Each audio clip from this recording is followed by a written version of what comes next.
Muy buenas y bienvenidos a esta guía de inicio en Gathering para Final Fantasy XIV. En ella echaremos un vistazo a las bases que hay que tener muy claras para poder empezar a utilizar estas clases. Lo primero que hay que tener en cuenta es que, pese a que las tres clases de Gathering se consideran igual, que son botánico, minero y pescador, realmente podríamos dejar el pescador aparte porque tiene unas mecánicas lo suficientemente propias como para dedicarle una guía a él solo. Aquí nos centraremos en el minero y el botánico. Y lo primero es muy sencillo, ¿cómo desbloquearlas? El minero podemos encontrar su guild en Ul'dah, mientras que el botánico encontraremos la guild en Gridania. Haciendo una pequeña quest introductoria, nos darán el equipo necesario para empezar con ellos. Y bueno, ¿qué hay que saber de estas clases? Lo importante son sus tres stats principales, que son el GP, que es básicamente el maná que utilizarán para usar sus habilidades, Gathering, que es el stat que nos permite recolectar de forma más fácil, es decir, cuanto más Gathering tengamos, más probable es que consigamos ese objeto que queremos. Y en tercer lugar, Percepción.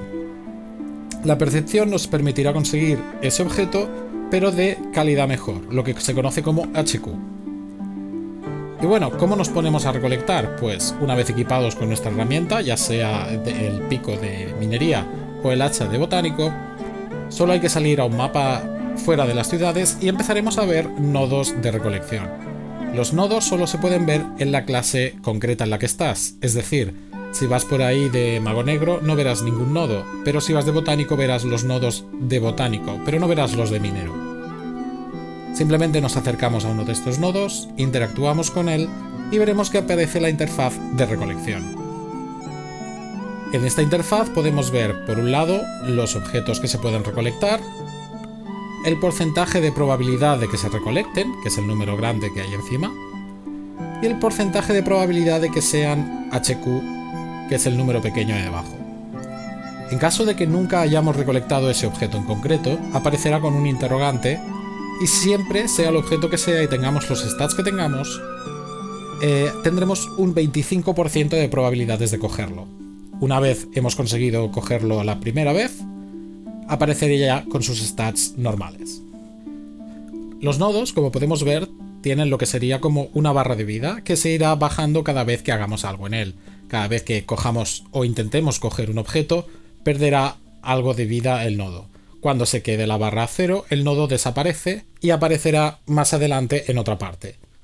Cuando vayamos a recolectar un objeto, veremos que los nodos del mismo grupo están más o menos en la misma zona siempre. Cuando recoges todos los nodos que tengas delante, vas a otro nodo cercano y los primeros volverán a aparecer. Hay que tener en cuenta que estos nodos son individuales, así que nadie puede quitarte un nodo. No es como en otros juegos en los que son públicos y si alguien va y recolecta antes que tú, te has quedado sin. Aquí son individuales para cada jugador.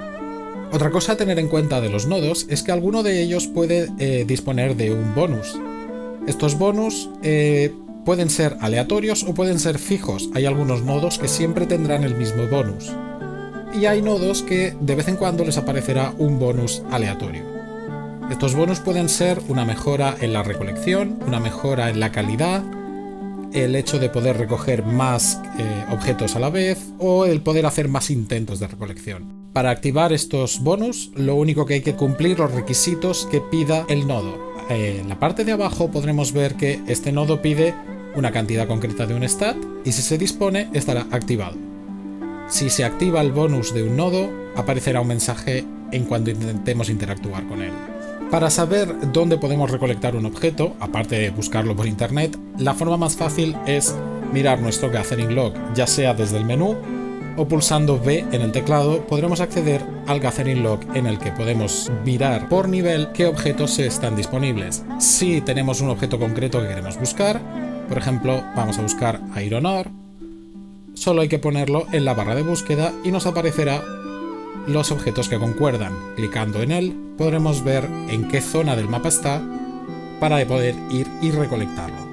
Otra cosa que podemos recolectar, además de materiales, son cristales que necesitan los crafters en cantidades industriales. Los cristales tienen un bonus propio en el que cada vez que intentamos recolectar uno, puede aleatoriamente decir que la siguiente recolección va a darte un cristal más, 3, 10. Es completamente aleatorio y si tienes suerte puedes conseguir muchísimos cristales de una sola picada. Y realmente no tiene más misterio, es simplemente buscar zonas, buscar materiales y encontrar algún material que se esté vendiendo bien en el mercado en ese momento y intentar recolectar el máximo posible y sacar un buen dinero. Cuando se alcanzan niveles más altos, estamos hablando de nivel 50, 60, 70, ya podemos entrar en cosas más complicadas como son nodos ocultos, nodos efímeros, nodos de folclore, pero eso lo dejaremos para un vídeo más adelante. Nuestro consejo para poder alcanzar esos niveles altos es subir ya sea recolectando materiales o haciendo guild leaps. Las guild leaps de recolector dan muchísima experiencia y son una forma muy fácil y rápida de subir las clases. Otra ventaja de subir los recolectores es que podremos tener un retainer con esa clase de recolector y lo podremos ir a mandar a recoger prácticamente cualquier material que nosotros ya hayamos recogido antes. Así que si simplemente no quieres estar esperando a recoger un material, puedes ir mandando a tu retainer a por él. Y nada más, espero que esto os resulte útil para poder iniciaros en el gathering. Si queréis sacar partido a todos estos materiales que habéis recolectado, echad un vistazo a nuestra guía de inicio de crafting. Y bueno, comentad abajo si tenéis alguna duda sobre gathering, si tenéis alguna petición de alguna otra guía que podamos hacer más adelante. Suscribíos al canal y esperamos veros pronto.